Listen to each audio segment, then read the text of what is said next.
Oi pessoal, Jorge Gomes, Ciência Política. Vários alunos me pediram para eu fazer algum comentário crítico, algum paralelo político a respeito do filme O Poço. Você já deve saber que Leandro Carnal, que é um pensador, filósofo e intelectual público que eu respeito bastante, já fez um texto bastante bem feito, traçando aí esses paralelos entre a teoria política, a filosofia e o filme O Poço. Quem sou eu, né, para complementar aí uma explicação tão boa, mas eu gostaria de também falar a respeito, fazendo algumas ligações também com a teoria política e com a ciência política. O filme O Poço é um filme espanhol, tá? Que é uma produção original Netflix, se eu não me engano. E aqui um parêntese, se você ainda não viu o filme, pare agora o vídeo, pause e vá ver, porque nossa conversa aqui vai estar recheada de spoilers, então cuidado aí para não ficar sabendo de algo que não queria saber, tá? Mas esse filme é um filme que é uma grande alegoria, na verdade, é um filme metafórico, da mesma forma que filmes como, por exemplo, Lord of the Flies, O Senhor das Moscas, ou mesmo Dogville, filme bastante citado de Lars von Trier, ou mesmo até o filme canadense O Cubo, que inclusive eu considero um filme mais legal do ponto de vista estético do que o filme O Poço. Aliás, todos esses filmes que eu citei, do ponto de vista meramente estético, como experiência cinematográfica, eu prefiro do que O Poço, tá? Mas em relação à questão política do filme O Poço, eu achei que é um filme bastante interessante, porque ele aplica um tiro de bazuca, ele bate muito forte nas duas grandes religiões seculares do século XXI. E quais são essas duas religiões seculares? Primeiro, a gente tem que entender bem o que é uma religião secular. Uma religião secular é simplesmente alguma ideologia, tá? Alguma maneira de ver o mundo que ela ganha uma conotação quase religiosa, a despeito de não ser algo necessariamente sacro, certo? Então, os adeptos dessas ideologias, eles se tornam pessoas tão aguerridas, tão fanáticas, tão defensoras, que eles deixam de enxergar partes importantes da realidade e só enxergam tudo através do prisma ideológico. E quais são, na minha concepção, essas duas grandes religiões seculares do século XXI? Ora, na minha opinião, essas religiões laicas são o capitalismo, o sistema de mercado e o socialismo, tá? Então, o filme ele é bastante inclemente com essas duas ideologias. Ele é muito inclemente no início com o capitalismo e o sistema de mercado, e isso fica bem óbvio, né? Isso salta aos olhos, mas no final ele também bate forte nas tentativas de ruptura e revolução socialista que tivemos. Então, primeiro, vamos entender bem por que essas analogias, por que esses paralelos, por que essas associações. O que a gente tem ali no filme O Poço é uma tragédia ou dilema dos bens comuns. Você tem um bem compartilhado que em situações normais serviria para todo mundo, sendo que o ser humano é um ser egoísta, tá? Egoísta no sentido econômico do termo, ou seja, um ser que busca maximizar o seu lucro e o seu bem-estar pessoal, certo? E é um ser que ele vai estar muito mais afeito a expandir o seu bem-estar do que a simplesmente dividi-lo, certo? Então, se você tem um bem compartilhado, pode ser um pasto, pode ser uma rua, pode ser um banquete, sua tendência é pegar o máximo que você puder para si. O problema é, nessa racionalidade individual, todos coletivamente também irão pensar assim. E qual será o resultado disso? Escassez. Isso vai acabar em escassez, em falta de algum bem público, de algum bem compartilhado para a maioria da população. É isso que a gente tem, por exemplo, numa situação de um lago, tá? Onde você tem peixes e aí as pessoas vão pescar e não há nenhum tipo de regulação em relação a isso. O que é que vai acontecer? Certamente o bem compartilhado, os peixes, eles vão entrar em escassez.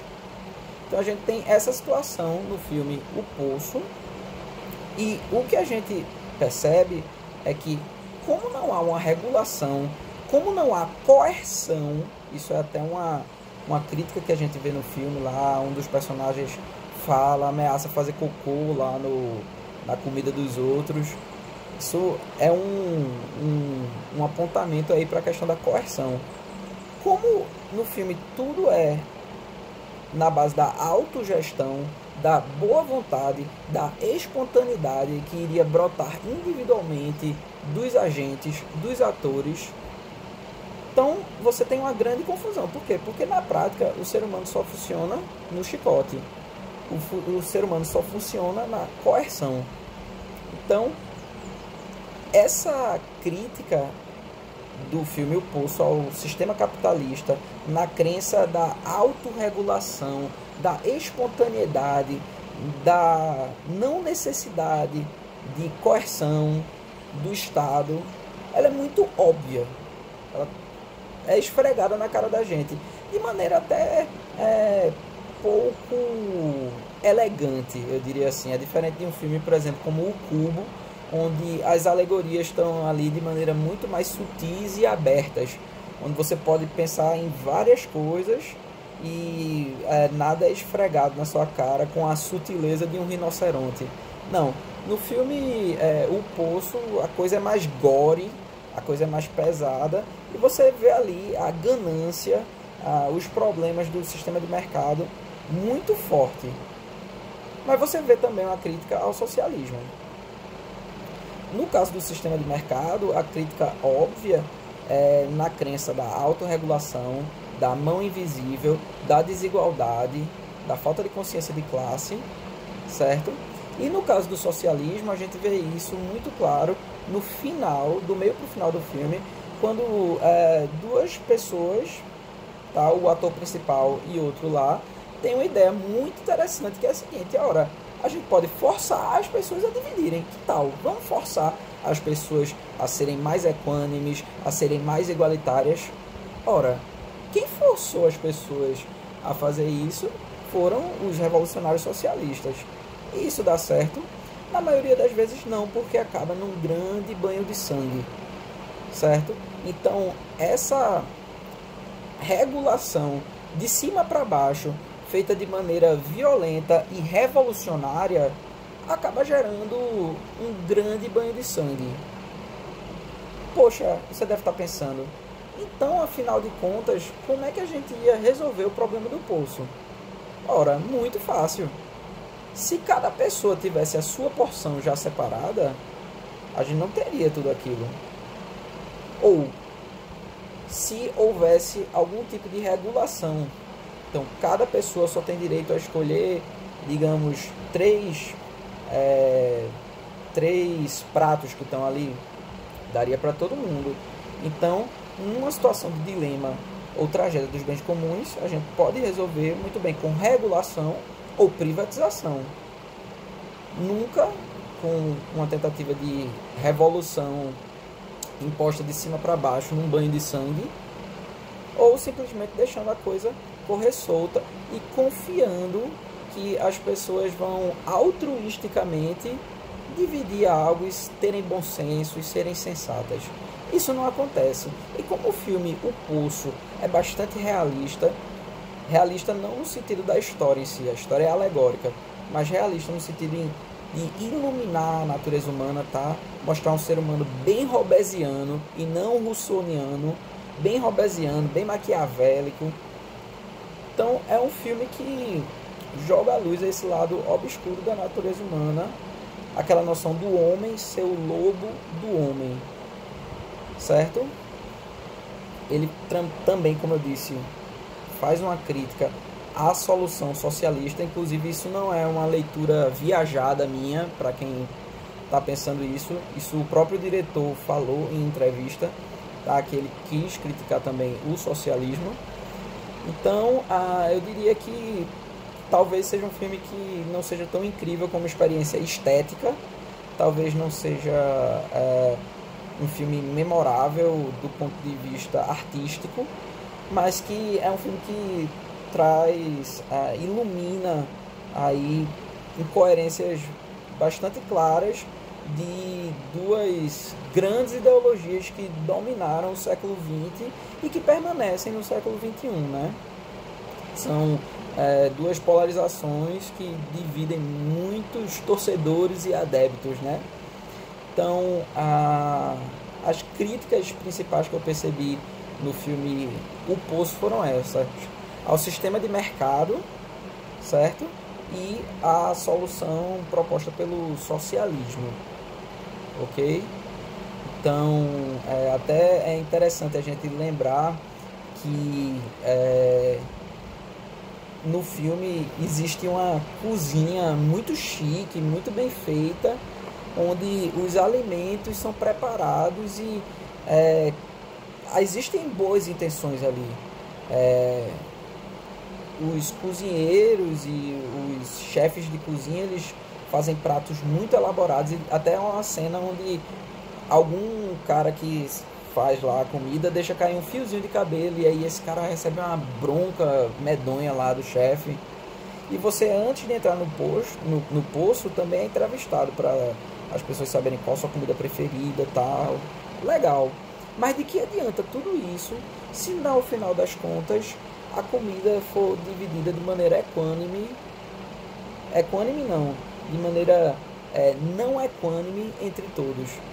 De que adianta tudo isso se no final das contas tudo vai ficar lá numa mesa e quem meter a mão primeiro pega? Não adianta de muita coisa, né? Então é uma crítica muito óbvia a noção do planejamento que confia no grau de altruísmo e bondade inerente do ser humano. Na verdade, isso não acontece. Todo mundo sabe que existem os free riders, existem os caroneiros, existem os aproveitadores, e que no final das contas o ser humano ele é autointeressado e ele vai estar só ligando para si mesmo. Então o filme joga luz a esse aspecto e ao mesmo tempo critica as soluções violentas que alguns seres iluminados tentam impor aos outros de maneira ditatorial e sanguinolenta, certo? Então esse é meu comentário, espero que você tenha gostado, e é isso. Dá uma olhada também no comentário do Leandro Carnal e de outras pessoas a respeito do Poço, tá bom? Abraço.